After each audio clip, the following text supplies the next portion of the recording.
Hello student, इस video में हम पढ़ेंगे चैप्टर नंबर 7 जिसमें दी हुई है एक कविता।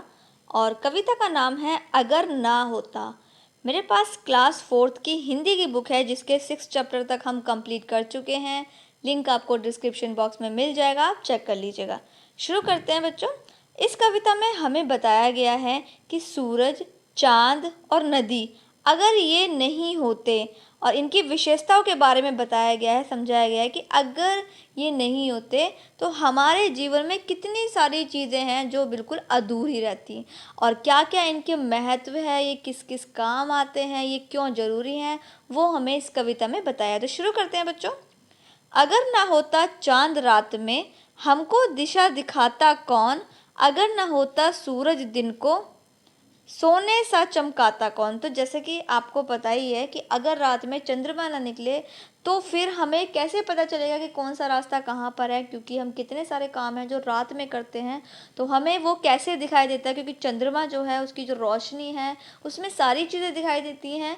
और लेकिन अगर वो चांद नहीं होता तो पूरे में अंधेरा छा जाता। तो किस तरीके से हम रास्ता देखते और किस तरीके से हम अपना सामान या जो भी है जो हम घर के बाहर बिना लाइट के जब हम जाते हैं तो किस तरीके से हम वो सब चीज़ देख पाते हैं। अगर चांद नहीं होता तो क्या होता, और अगर दिन में सूरज नहीं होता तो फिर जो है हमारे सारी चीज़ें कैसे चमकती। इसके बाद है अगर ना होती निर्मल नदियाँ, जग की प्यास बुझाता कौन। अगर ना होते पर्वत, मीठे झरने भला बहाता कौन। तो अगर नदियाँ ना होती तो पूरे संसार की जितनी भी प्यास है, जितने भी जानवर हैं, जितने भी लोग हैं, उनकी प्यास कौन बुझाता। जितने भी पशु पक्षी हैं और जितने भी पेड़ पौधे हैं, तो उनकी प्यास कौन बुझाता। और अगर पर्वत नहीं होता तो जो मीठे मीठे झरने, जो नदियाँ बहती हैं, तो वो कैसे बहती।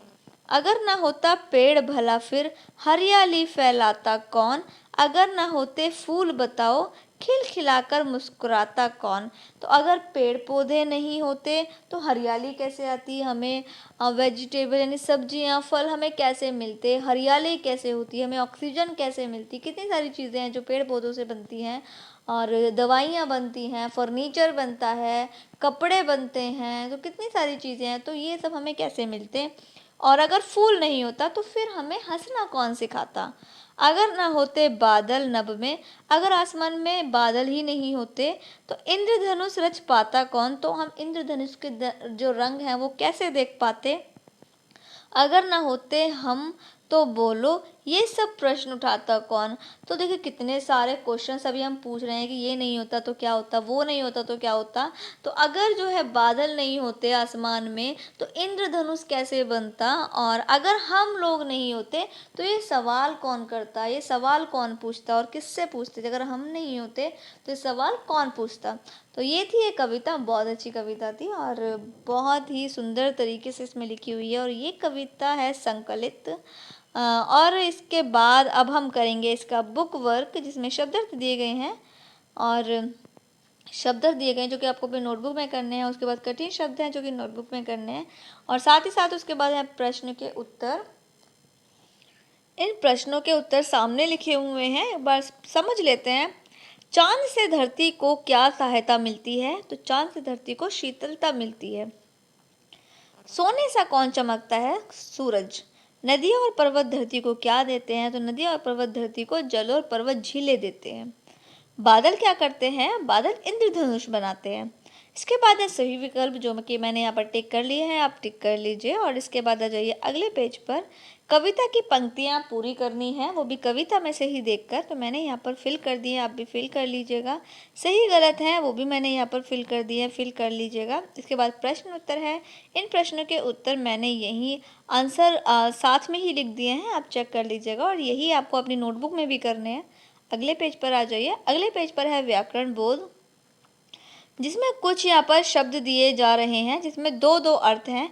इनके दोनों के अर्थ के अनुरूप दो वाक्य भी बनाने हैं, क्योंकि ये जो शब्द है जैसे कि आम, आम दो तरीके से इस्तेमाल होता है, इसके दो मतलब होते हैं। एक तो होता है खाने वाला आम, और एक होती है कि कोई आम बात है, कोई मामूली सी बात है।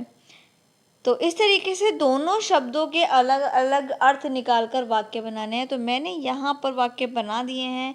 इसके बाद है 2 पर दो दो तुकांत शब्द लिखने हैं, यानी एक जैसे ही शब्द दो दो लिखने हैं। जो मिलते जुलते शब्द होते हैं उनको तुकांत शब्द कहते हैं। इसके बाद 3 पर उदाहरण अनुसार लिखिए।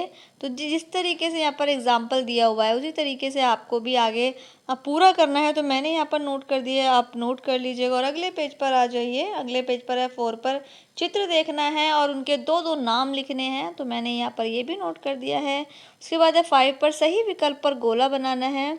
कौन सा शब्द संज्ञा नहीं है? तो दिन नहीं है, तो मैंने तो यहाँ पर टिक किया, लेकिन आपको गोला बना दीजिएगा। इसके बाद है 5 विशेषण शब्दों का अपने वाक्यों में प्रयोग कीजिए। तो कुछ विशेषण शब्द, कोई भी 5 विशेषण शब्द वाक्य में प्रयोग कर सकते हैं। मैंने जो वैसे फिल कर दिया, लेकिन आप अपने तरीके से करना चाहें कोई भी विशेषण शब्द आप लेकर वाक्य बना सकते हैं। तो आप यहाँ पर नोट कर लीजिएगा। इसके बाद विलोम शब्द हैं, उल्टे अर्थ वाले शब्द लिखने हैं, जैसे दिन का रात हो गया, प्रश्न का उत्तर हो गया, मीठे का खट्टा हो गया। मैंने यहाँ पर नोट कर दिया, आप फिल कर लीजिएगा। इसी के साथ में हमारा हो गया है ये यहाँ पर चैप्टर कंप्लीट। आने वाली नेक्स्ट वीडियो में हम नेक्स्ट चैप्टर को पढ़ेंगे। वीडियो अगर आपने अभी तक लाइक नहीं करी है तो वीडियो को लाइक कर दीजिए और बच्चों को भी शेयर कर दीजिए। Watch more videos, like, share and subscribe.